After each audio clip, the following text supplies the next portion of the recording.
And so I was saying how I don't even like the word like feminine and masculine because they're adding a gender to it and they're relating it to a human, because those energies are not human. They're not human. Mm-hmm. So you can't take those and say like they're masculine and they're feminine. Like we are both inherently both. Mm-hmm. And human design kind of helps us tell, like, you know, we might be more masculine or we might be more feminine, but it uses it in terms of like left and right, or yin and yang. And that's the other thing too. It's like it's really associated with obviously yin and yang energies as well. And that really is the basis of leftness and rightness and the I Ching, which human design is partially based off of. And so the thing is that right now, like the three of us, for example, we are left, we are masculine, like inherently as human designs, like our charts lean more left. But we do have right properties. But the thing is that because like our designs are more left, it means that we are more aware and empathic with the right energy, the feminine energy, like we feel it. And so we're actually more impacted by it in a way. And that is the energy of emotion. And so that's basically what is being ushered in right now with the divine feminine is the capacity to actually feel emotion, to sit with them, to tolerate them, to not numb them, to regulate them. And just as we have so many tools to do that, we have as many tools to do the opposite. And again, these are just themes, you know? So we're going to have both of these themes coming in at a greater capacity. But there's got to be higher expressions of it, which we already see with things like somatics and like just all the different hypnotherapies, breath work. There's so much more that's come out now that is widely accepted. And we're just going to see, you know, like a rise in that. Mm-hmm. So yeah. And I'm sure there's a lot more points on the feminine that I'm completely forgetting about. And one thing too is, well, actually, before I ask, because it's kind of off the topic of the feminine. So actually, I don't know if there's anything that you wanted to ask there or reflect on before, because I wanted to talk about the Reeve children. I was just thinking about them too when she was talking about that.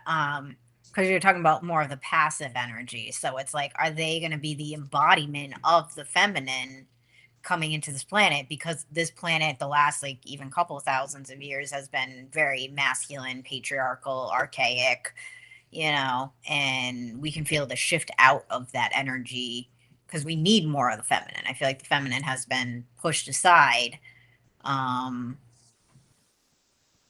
even demonized, you know, because I feel like a lot of what, and me and my friend were talking about this the other day, is like, because I was talking about all my courses that I have, and I'm going through this, and I'm like, what am I, a fucking machine? Like all these like thousands of, it's got to be thousands of hours of content and all the stuff that I've done. I think it was like 50 pages. I think it was so multiple pages of courses. You go in the courses and there's so much in there, you know? And I'm like, we're just taught to do, go, go, go, go. And right now I'm not feeling any of that at all. I'm feeling just chill and like connect and let go and embrace.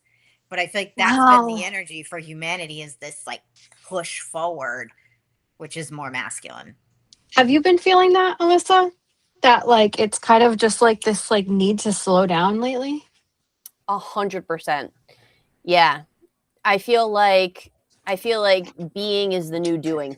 Mm-hmm. You know? Like that really is like the name of the game. And I think with that, as we slow down, we start to realize and recognize all of the different ways that we were just doing and producing and going forward because of like almost like muscle memory, you know, like we're just so used to like this is just kind of like what is happening, and it's almost like the gears are slowing down before we're getting ready to like turn in the other direction is like kind of what it feels like.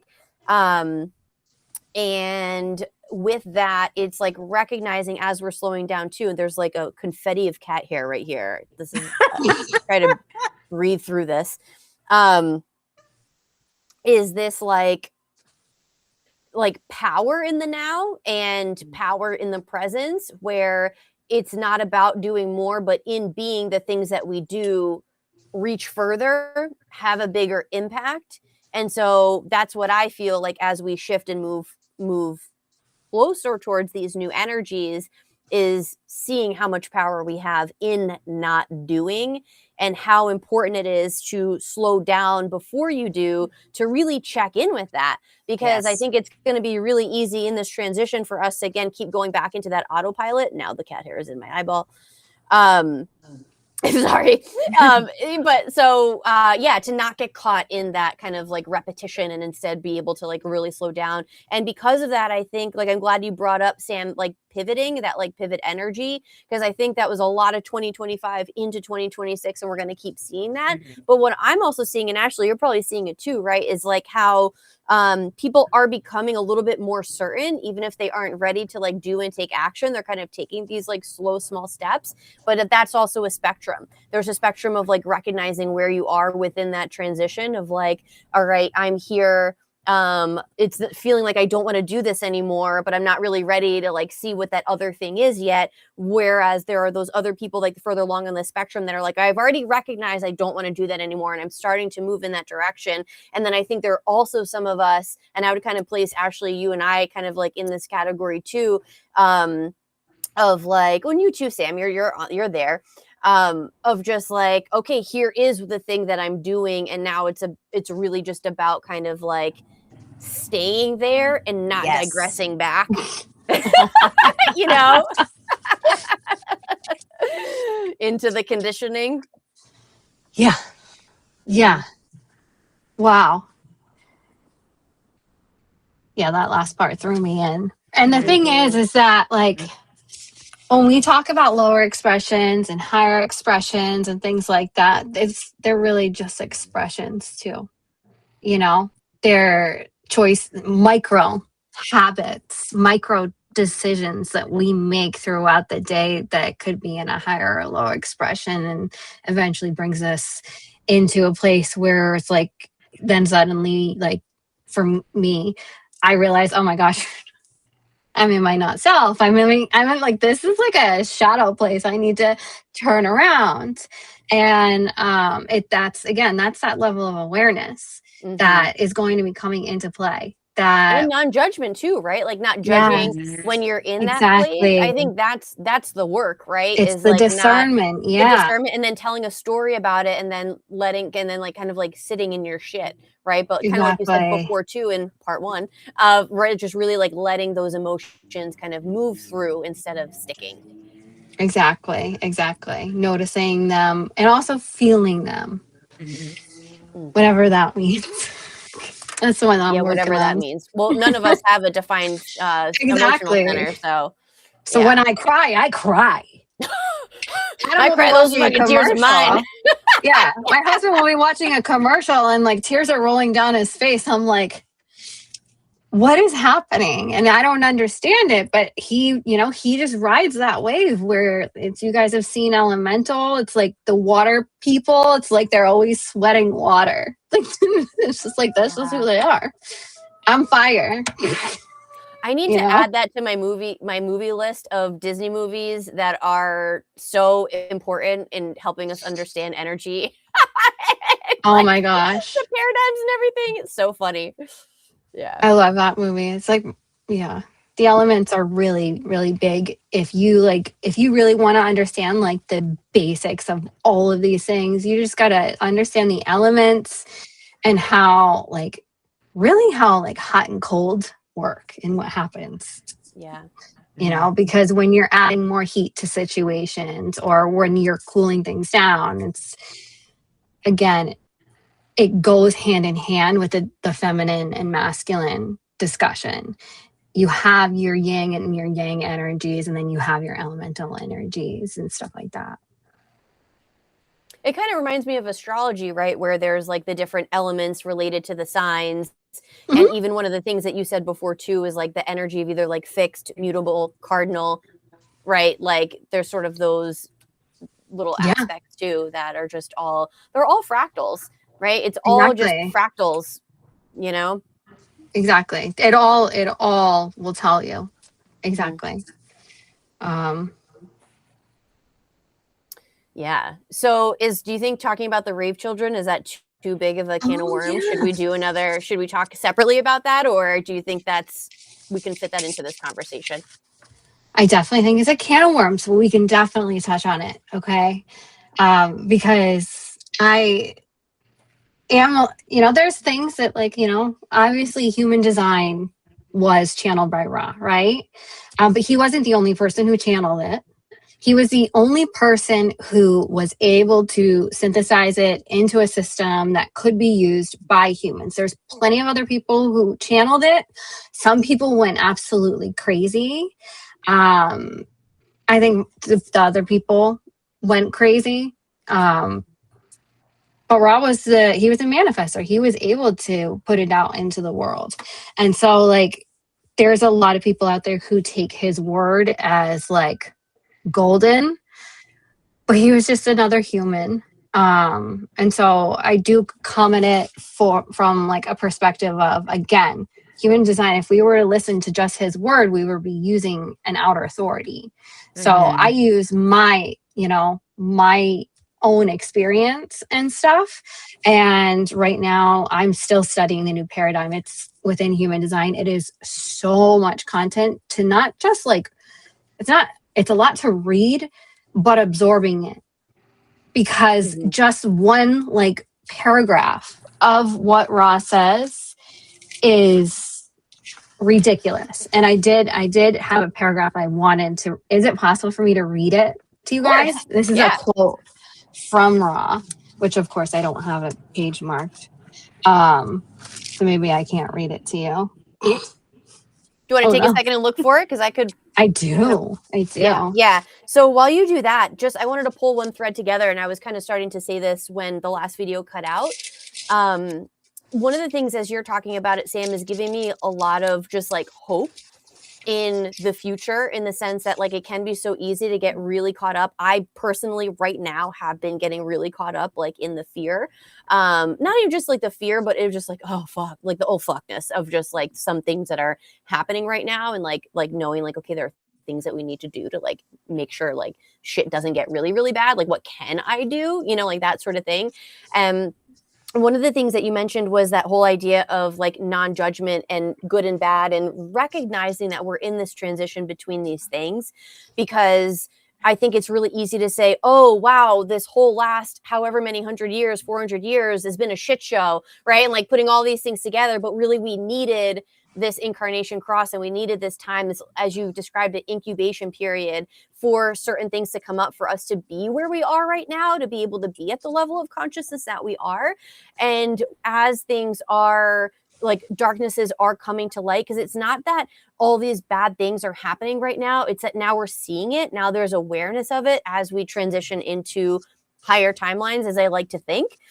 And so with that being said, remembering, like I'm saying this for myself as much as anybody else who needs to hear it, of just like remembering to not judge the darkness that we're seeing right now, and get too tied up in that, and remember that there is something else that we can subscribe to. Like I like to use that word before, Sam, of like not subscribing to like the doomsday narrative of what all these things can be saying, and instead focus on these new systems, or whatever you want to call them, that we are building and moving into. And that's where we need to stay, not bypass too, but like I need to stay focused on and emphasize on in how I show up, and not let it get too hung up on like what is falling away, and remembering that like everything happened for a purpose, and so that we can move into the new. And so much can change so quickly, not to feel despair when it looks like it's getting really bad, you know? So I just wanted to say that. Yeah. And like, again, back with, just because I come from such a large like I come from technology. So everything I view in terms of technology. And the thing is like I said, like 2013 was a turning point when we were able to really communicate in our pocket with this entire world of the internet. Prior to that, nothing was optimized for it. And there weren't any of the direct passive connection that there are right now. That being said, that means that we are going to be getting information from all different kinds of places, and it's not just the media, okay? You have to realize that we're being conditioned by technology from multiple different perspectives. And although you might not be watching something or reading the news, what happens is through all of your data and your actions and your behavior, which again is a big theme in the new paradigm, is that you are going to be it's going to, you create a filter for yourself, a filter of thinking. And so every recommendation, everything that you search for, like it's going to recommend, what other people are searching for. Like the fear mongering doesn't, like it's everywhere. It's not just in what you consume. It can be sometimes, especially with AI too, like what it gives back to you and the perspective and the lens, because it's going to tell you what you think you want to hear. Right. So like it's not just and so just being aware of that and realizing that it might, the media is really good at making it seem like the sky is falling. Although the whole smoke thing the other day was like, what is happening? Yeah, that didn't help. That didn't help the old anxiety. No, but again, like, and this is a place too where I also come into a lot of, I've been learning a lot about yoga philosophy and the 8 limbs and the sutras and stuff like that. One of my favorite ones lately is non-attachment and just like not being tied on to things. And that includes concepts, that includes judgments, thinking, includes everything. And even the fact that the sky is blue, like, okay, well, the sky's pink now. So, and just understanding like that is this concept of attaching yourself to things. So, but let me read this thing about, and I guess this kind of does tie into this. And so this is one of Ra's descriptions of the rave that I was reading, and I really, really loved the way he framed it. And it says, it's like watching your dog in the city when it goes by a mailbox. The mailbox has been frequented by many creatures, and your dog busily sniffles away.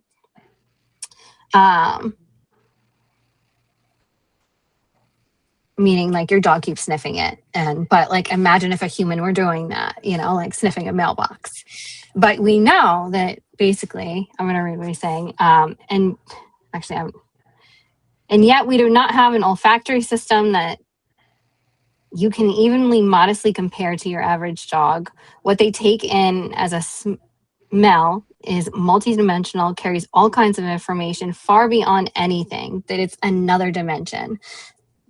So that's basically saying that your dog isn't perceiving reality the way you perceive reality, because its sense of smell is so strong that that's where it gets information from. That's its world, and that's how they perceive reality. And that's kind of, if you think of it, that's kind of how the rave is going to be, is that they have senses in different areas that we don't, and that is going to shape their reality. Wow. And then they're going to create the reality through those senses. Right. So they're kind of like this glimpse in a way of the future or a different level of consciousness. And I wouldn't even like necessarily put it as a level of consciousness versus like a parallel plane of consciousness, like, because it's just another perspective to see life through and the experience of life. Albeit what we have today, like technology, wouldn't be good for a dog. It's not designed for a dog. So therefore, the technology that we have today might not necessarily be good for a rave per se, if the rave is even a human. You think they're going to be ETs? It could. More I don't know what DNA it could in be. them. I don't know what it could be. It could be ETs. It could be a mix between like computers and humans. Oh, wow. Who knows what it is? But I mean, we see mutations now already. In kids? Just like, I mean,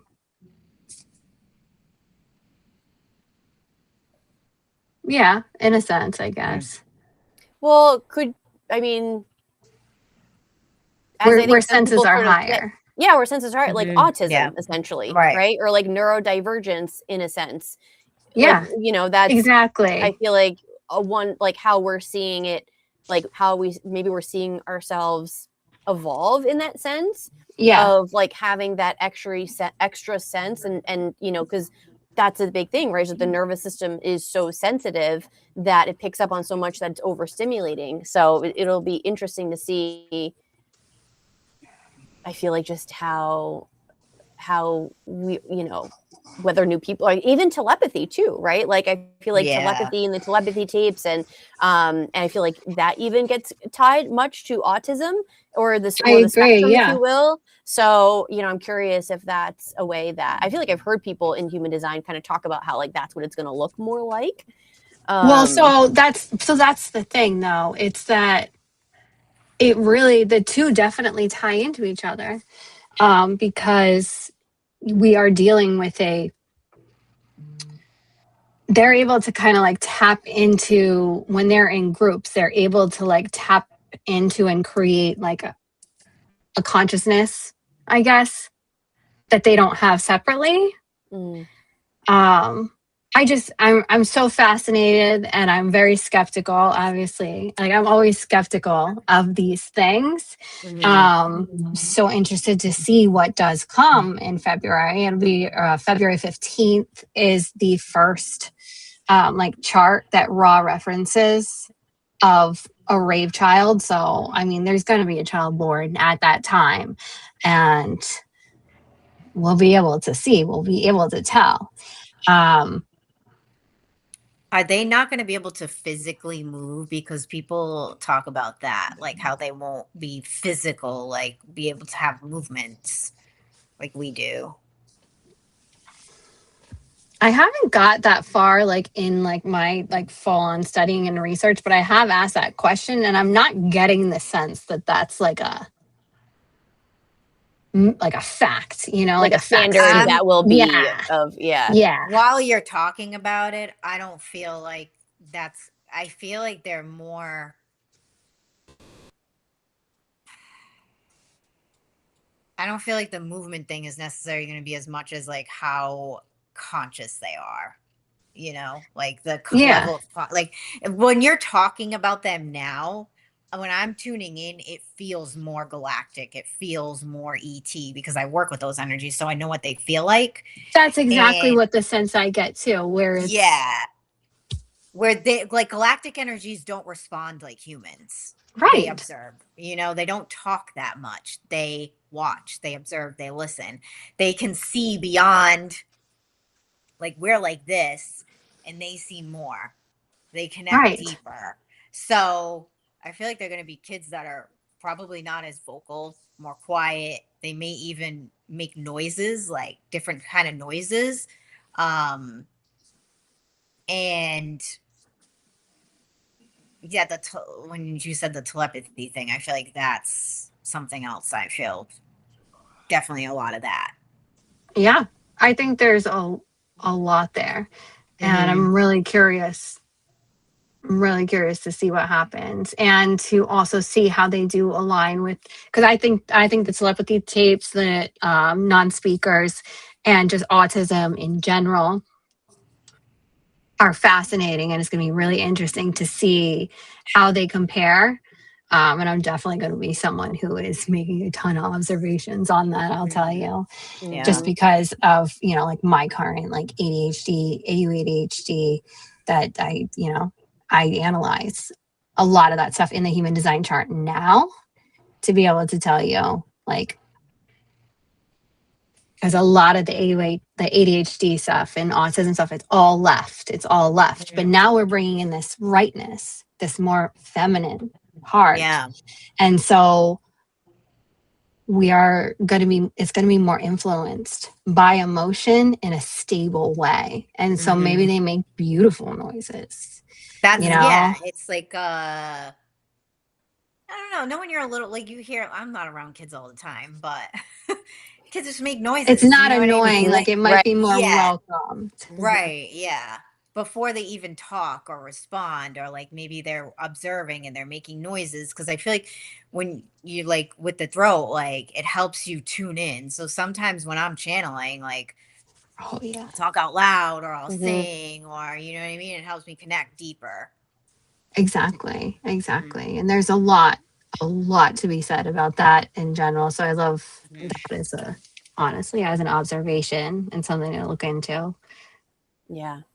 But the raves, I mean, honestly, I really do feel like I haven't dove a ton into them, but they are one of the reasons that I was drawn to even studying the new paradigm, was because I want to know about the mutation.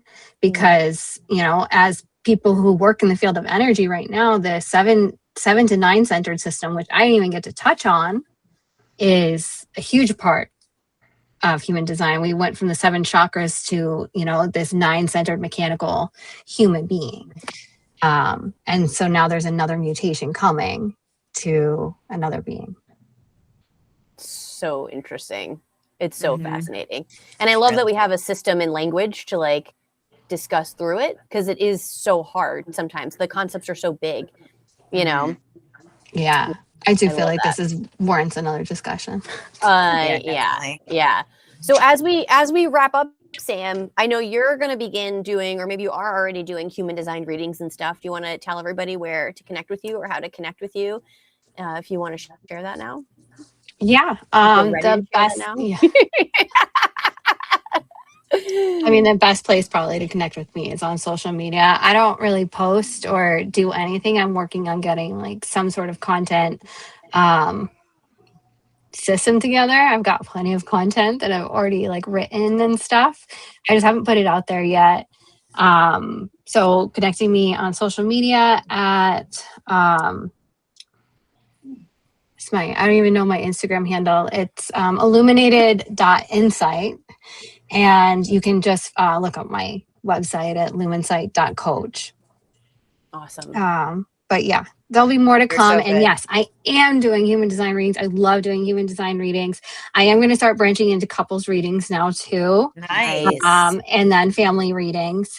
So to schedule, like, just a human design reading with me, though, right now, it's just go to my website. Amazing. Thank you so much, Sam. This was awesome. I can't wait to have you back on, talk more about this. Yeah. And all the things. Thank you for the invitation. Yeah, I know. Well, Sam, you always have an invitation in my book. Your projectorness is always welcome. Thank you. I love it. All right. See you guys soon. Girls. Bye. Bye.